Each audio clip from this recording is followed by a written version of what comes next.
খুলনার খুবই বিখ্যাত রসুন চুই ঝাল দিয়ে গরুর মাংস রান্না। এটা কিন্তু আপনি রুটি, পরাটা, ভাত, খিচুড়ি সবকিছুর সাথে খেতে পারবেন। আর এটা খুবই স্পেশালভাবে আজকে রান্না করব, আর রেসিপিটাও আপনাদের সাথে শেয়ার করব। আপনারা চাইলে আসছে সবে রাতে এই রেসিপিটি রাখতে পারেন, যেহেতু রুটি দিয়ে কিন্তু আমরা গরুর মাংসটা অনেক বেশি পছন্দ করি।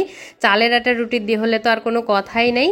চলুন রেসিপিটি আপনাদের সাথে শেয়ার করি। আশা করি আপনাদের আজকের রেসিপিটা খুবই ভালো লাগবে। ভালো লাগলে অবশ্যই একটা লাইক, কমেন্ট ও শেয়ার করতে ভুলবেন না। আর ফেসবুক থেকে দেখলে অবশ্যই আমার পেজটি ফলো দিয়ে রাখবেন, আর ইউটিউব থেকে দেখলে অবশ্যই আমার পেজটি সাবস্ক্রাইব করে রাখবেন।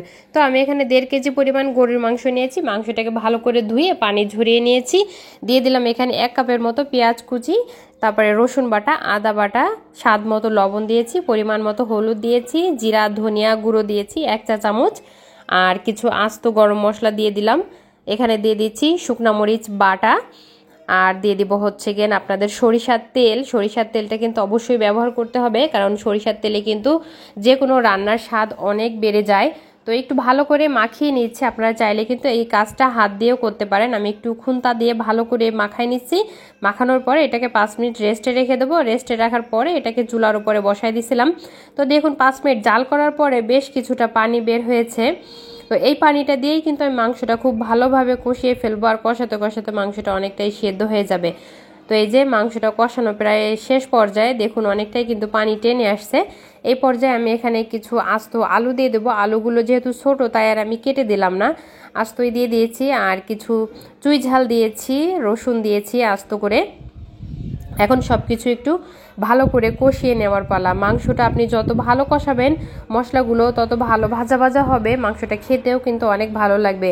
আর আজকে স্পেশাল মাংস রান্না হচ্ছে কারণ আমি এখানে আজকে সব বাটা মশলা দিয়েছি। বাটা মশলা দিলে কিন্তু মাংস রান্নার স্বাদ দ্বিগুণ হয়ে যায়, এটা কিন্তু আমরা কম বেশি সবাই জানি। তো মাংসটা কষানো হয়ে গেছে, তারপর আমি এখানে অল্প করে একটু পানি দিয়েছি, যেহেতু মাংসটা কিন্তু সেদ্ধ হয়ে গেছে। তাই অন্য চুলায় আমি আর একটা কড়াই বসাইছি, ওখানে একটু সরিষার তেল দিয়ে দিলাম। সরিষার তেল দিয়ে এখানে কয়েকটা শুকনো মরিচ দিয়ে দিলাম। শুকনো মরিচটা একটু ভালো করে ভেজে নেব একটু কালার হওয়া পর্যন্ত। তারপর এখানে রসুন কুচি আর পেঁয়াজ কুচি দিয়ে দিয়েছি, দিয়ে একটু ভালো করে এভাবে বেরেস্তার মতো করে ভেজে নিয়েছি। আমরা যেভাবে অন্য অন্য সবজিগুলো বাগার দিই ঠিক সেভাবেই আজকে গরুর মাংসটা আমি বাগারের মতো দেব। তো এই যে গরুর মাংসটা ঝোল অনেকটাই টেনে আসছে, সেই পেঁয়াজ রসুন ঝাল আর তেল সব কিছুই আমি মাংসর ভিতরে দিয়ে দিলাম। দিয়ে একটু ভালো করে নাড়াচাড়া করে দিয়ে 5 মিনিটের মতো এটাকে ঢাকা দিয়ে রাখবো। তাহলে কি হবে, এই যে ফ্লেভারটা অনেক সুন্দরভাবে মাংসের ভিতর ঢুকে যাবে। আর এরকম যখন আপনি বাগার দিবেন 5 মিনিট পরে ঢাকাটা উঠিয়ে এখানে কিছুটা গরম মশলা গুঁড়ো দিয়ে দিলাম, আর এটা দিলে কিন্তু ফ্লেভারটা অনেক সুন্দর আসে। আরও 10 মিনিট এটাকে জাল করে চুলার জালটা আমি অফ করে দিয়েছি। আর দেখুন উপরে তেলটা ভেসে উঠেছে। আর ঝোলটা খুব বেশি রাখিনি, আর এরকম মাখো মাখো ঝোল দিয়ে রুটি খেতে কিন্তু ভীষণ মজা লাগে। আপনারা চাইলে কিন্তু এর থেকে একটু বেশি করে ঝোল রাখতে পারেন, যেহেতু রুটি দিয়ে খাওয়ার জন্য। আর মাংসটা বাগার দেওয়ার কারণে কিন্তু অনেক সুন্দর একটা ফ্লেভার পাবেন। আশা করি আজকের রেসিপিটি আপনাদের অনেক ভালো লেগেছে।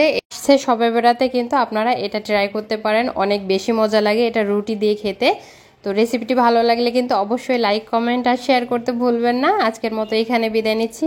সবাই ভালো থাকবেন আর আমাদের জন্য দোয়া করবেন। আর নতুন রেসিপি পাওয়ার জন্য অবশ্যই আমার পেজটি ফলো দিয়ে রাখবেন। আজকে বিদায় নিচ্ছি। আল্লাহ হাফেজ।